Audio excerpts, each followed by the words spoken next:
Hello everyone, welcome back on commerce hurricanes. बच्चों, exam time चल रहा है और मुझे पूरी उम्मीद है कि आप ज़ोरों शोरों से एग्ज़ाम की तैयारी कर रहे हैं। आपके कमेंट से मुझे पता लग रहा है कि मेरी वीडियोस आपको बहुत हेल्प कर रही हैं। आपके इस तरह के कमेंट से मुझे बहुत मोटिवेशन मिलती है कि मैं और अच्छी अच्छी वीडियोस आपके लिए लेकर आऊँ। आप ही में से एक व्यूवर ने मुझसे रिक्वेस्ट की कि मैं एंटरप्रेन्योरशिप डेवलपमेंट सब्जेक्ट से रिलेटेड इंपॉर्टेंट क्वेश्चंस आपको बताऊं ताकि आप एग्जाम के लिए अच्छे से प्रिपेयर कर सकें। तो आज चलिए स्टार्ट करते हैं। हम देखने वाले हैं कौन कौन से एग्जाम पॉइंट ऑफ व्यू से इंपॉर्टेंट क्वेश्चंस हैं, मगर उससे पहले जल्दी से चैनल सब्सक्राइब कर दीजिए अगर अभी तक नहीं किया है। बेल आइकन दबा दीजिएगा वीडियोज़ की नोटिफिकेशन के लिए। वीडियो पसंद आए तो दोस्तों के साथ शेयर ज़रूर कीजिएगा, लाइक कीजिएगा और कमेंट करके बताइएगा ये वीडियो आपको कितनी हेल्पफुल रही। बच्चों, आप चाहे किसी भी यूनिवर्सिटी से हैं, चाहे किसी भी कोर्स में हैं, अगर ये सब्जेक्ट आपके पास है तो आप इन सभी इंपॉर्टेंट क्वेश्चंस को ज़रूर तैयार करके जाइएगा और मैं गारंटी देती हूँ कि आपको बहुत अच्छे मार्क्स मिलेंगे। तो चलिए स्टार्ट करते हैं। आप इसका एक स्क्रीनशॉट भी ले लीजिए। हमने इसको बेसिकली 5 यूनिट्स में डिवाइड किया है जो लगभग सभी यूनिवर्सिटीज़ में सेम है। तो फर्स्ट यूनिट जो है हमारी दैट इज़ अबाउट एंटरप्रेन्योरशिप। तो इसमें क्या क्वेश्चन बन रहे हैं, what do you mean by entrepreneur, यानी एंटरप्रेन्योर क्या होता है, किसे कहा जाता है, देन उसके क्या फंक्शंस हैं, कितने टाइप्स के एंटरप्रेन्योर होते हैं, क्या उनके फीचर्स हैं और एक अच्छे एंटरप्रेन्योर होने की क्या क्वालिटीज़ हैं, वो आपको यहाँ एक्सप्लेन करनी है। Next, explain the concept of entrepreneurship, discuss its role in economic development, यानी एक इकोनॉमी की ग्रोथ में हमारा एंटरप्रेन्योरशिप का क्या हाथ है, क्या रोल है उसका। और साथ ही साथ ये भी बताना है कि एक एंटरप्रेन्योरशिप करने के लिए क्या क्या बैरियर्स यानी रुकावटें आ सकती हैं।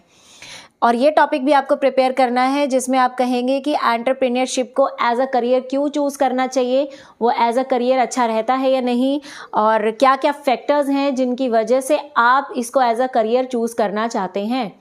Next, discuss the types of entrepreneurship, ये मैंने शॉर्ट में लिख दिया है। एंटरप्रेन्योर के कितने टाइप्स हैं वो बताने हैं on the basis of motivation, motivation के आधार पे कितने टाइप्स के एंटरप्रेन्योर होते हैं, और साथ ही साथ एक बिजनेस को स्टार्ट करने के लिए आपका क्या ऑब्जेक्टिव होता है, किस मकसद से आप एंटरप्रेन्योर बनना चाहते हो। नेक्स्ट है यूनिट 2 एंटरप्रेन्योरशिप डेवलपमेंट की, जिसमें आप ये टॉपिक्स ज़रूर प्रिपेयर करेंगे। First, what is the need for entrepreneurship development, यानी एंटरप्रेन्योरशिप डेवलपमेंट करने की नीड क्या है, क्यों हमें ये करना ज़रूरी है और इसका प्रोसेस क्या है। Role and methods of entrepreneurship development training, यानी अगर आप किसी को एंटरप्रेन्योरशिप बनने की ट्रेनिंग देना चाहते हैं तो उसके क्या मेथड्स हैं और क्या उसका रोल है, क्यों हमें ट्रेनिंग देनी चाहिए। नेक्स्ट, फैमिली का और सोसाइटी का क्या रोल है एक एंटरप्रेन्योरशिप डेवलपमेंट के लिए। इंडस्ट्रियल पॉलिसीज़, मतलब गवर्नमेंट ने कौन कौन सी पॉलिसीज़ या रेगुलेशंस लगाए हैं, कौन कौन से रूल्स बनाए हैं जिनसे कि एंटरप्रेन्योरशिप की डेवलपमेंट हो रही है। साथ ही साथ आपको ये भी बताना है कि क्या क्या प्रॉब्लम्स हमें फेस करनी पड़ती हैं अपने एंटरप्रेन्योरशिप को डेवलप करते समय।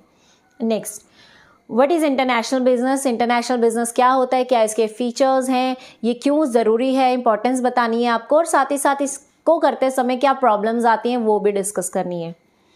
Next, discuss the factors affecting business environment, business environment को अफेक्ट करने वाले कौन से फैक्टर्स हैं वो आपको एक्सप्लेन करने हैं। आपको ये भी बताना है कि इन फैक्टर्स को पढ़ना समझना ज़रूरी क्यों है, क्या इंपॉर्टेंस है इनकी, और ये भी बताना है हाँ, और एक्सप्लेन करनी है उसकी इम्पोर्टेंस। ठीक है, अब हम बात करेंगे थर्ड यूनिट की। Third unit is about business plan या बिजनेस आइडिया। तो इसमें आपको क्या क्या टॉपिक्स पढ़ने हैं। First, explain the process of idea generation, यानी आइडिया कैसे जनरेट होता है, किस प्रोसेस से एक आइडिया आपके माइंड में आता है वो बताना है। साथ ही साथ ये भी बताना है कि वो जो आइडिया आपके दिमाग में आया उसको आप अपॉर्चुनिटी में कैसे बदल सकते हो। नेक्स्ट, एक्सप्लेन द टेक्निक या methods of generating a business plan, एक बिजनेस प्लान को जनरेट करने का यानी कि बनाने का क्या मेथड है, क्या टेक्निक है, और उसके फैक्टर्स अफेक्टिंग भी बताने हैं कि कौन से ऐसे फैक्टर्स हैं जो आपके बिजनेस आइडिया को अफेक्ट करते हैं, प्रभावित करते हैं। Next, describe the steps of pre feasibility study, और ऑल्सो आपको एक्सप्लेन करने हैं types of its report. It's मतलब प्री फिजिबिलिटी स्टडी की जो रिपोर्ट आप बना रहे हो वो कितने टाइप्स की होती हैं वो आपको बताना है। Next is explain the process या टेक्निक और इम्पॉर्टेंस ऑफ प्रोजेक्ट इवैल्यूएशन, यानी प्रोजेक्ट इवैल्यूएशन क्या होता है, फिर आपको बताना है उसको बनाने के क्या प्रोसेस हैं, किस टेक्निक से वो चीज़ें की जाती हैं। Next is explain in detail sole proprietorship and partnership. Partnership और सोल प्रोप्राइटर के बारे में भी आपसे पूछा जा सकता है, तो इसमें बेसिकली आपको meaning, features, advantages and limitations पढ़ने हैं। Next, explain the components of writing a business plan. एक बिजनेस प्लान को लिखते समय, लिखने के टाइम कौन कौन से कंपोनेंट्स ध्यान में रखे जाते हैं। नेक्स्ट हमारी आती है यूनिट 4, जो है स्मॉल स्केल इंडस्ट्रीज से रिलेटेड। तो इसमें आपको सबसे पहले पढ़ना है what is a small business, क्या होता है स्मॉल बिजनेस, और स्मॉल बिजनेस को बनाने के क्या स्टेप्स हैं, कैसे आप उसको लॉन्च कर सकते हो। नेक्स्ट, क्या इंपॉर्टेंस है, क्या रोल है, या स्मॉल स्केल इंडस्ट्री करते समय क्या क्या प्रॉब्लम्स फेस करनी पड़ सकती हैं, वो आपको पता होना चाहिए। नेक्स्ट, मार्केट सिलेक्शन कैसे किया जाता है, किस प्रोसेस से वो किया जाता है, और मार्केट को सिलेक्ट करते टाइम कौन से फैक्टर्स उसको अफेक्ट करते हैं। Next, method and strategies of product launch. अगर एक नया प्रोडक्ट आप मार्केट में लॉन्च करने जा रहे हो तो उसके लिए क्या स्ट्रेटजीज आप अपनाओगे। नेक्स्ट, डिफाइन इनक्यूबेशन या वेंचर कैपिटल या कैपेसिटी प्लानिंग। ये 3 ऐसे टॉपिक्स हैं जिनसे शॉर्ट नोट्स भी आ सकता है या लॉन्ग क्वेश्चन भी आपको फ्रेम करके दिया जा सकता है। Next, discuss the causes of sickness of small industries. Small scale industries sick क्यों हो रही हैं, यानी कि क्यों वो लॉसेज में जा रही हैं, और क्या ऐसे तरीके अपनाए जा सकते हैं जिनसे कि उसको लॉस से उभारा जा सके। अब हम बात करते हैं यूनिट 5 की। यूनिट 5 हमारे सोर्सेज ऑफ फाइनेंस से रिलेटेड है, यानी कि एंटरप्रेन्योरशिप को डेवलप करने के लिए कौन कौन से सोर्सेज अवेलेबल हैं या कौन कौन से इंस्टीट्यूट्स अवेलेबल हैं, जिसमें आपको पढ़ना है discuss about NABARD, SIDBI, DIC, IDBI, मतलब आईडीबीआई, आईसीआईसीआई एंड नाए। इन सभी के बारे में आपको पता होना चाहिए, इनकी फुल फॉर्म्स, कब ये एस्टैब्लिश हुए, कौन इनको कंट्रोल करता है, क्या इनके फंक्शंस हैं, किस तरीके से ये सपोर्ट करती है, ये सारी चीज़ें आपको इसमें पढ़नी है। इनमें से किसी के भी बारे में पूछा जा सकता है। Next, discuss about government policies for MSME. इनके लिए गवर्नमेंट ने कौन कौन सी पॉलिसीज बनाई हैं वो आपको पता होनी चाहिए। Next, briefly explain the role of commercial bank. Commercial banks का क्या इंपॉर्टेंस है या क्या रोल है कि वो स्मॉल इंडस्ट्रीज को डेवलप करने की कोशिश कर रही है, कैसे उनको सपोर्ट कर रही है।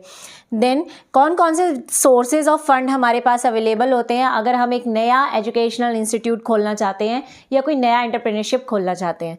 एंड देन, कौन से ऐसे टैक्स इंसेंटिव्स हैं यानी टैक्स बेनिफिट्स हैं जो एक एंटरप्रेन्योर को मिलते हैं अगर वो कोई नया बिजनेस खोल रहा है या वो किसी बिजनेस में इन्वेस्ट कर रहा है। तो गवर्नमेंट ऐसा क्यों करती है, क्यों टैक्स बेनिफिट देती है, ताकि ज़्यादा से ज़्यादा लोग एंटरप्रेन्योर को एज अ करियर चूज़ कर सके। तो इसी के साथ हमारी ये वीडियो यहीं ख़त्म होती है। अच्छे से पढ़िए। Bye, have a good day, all the best.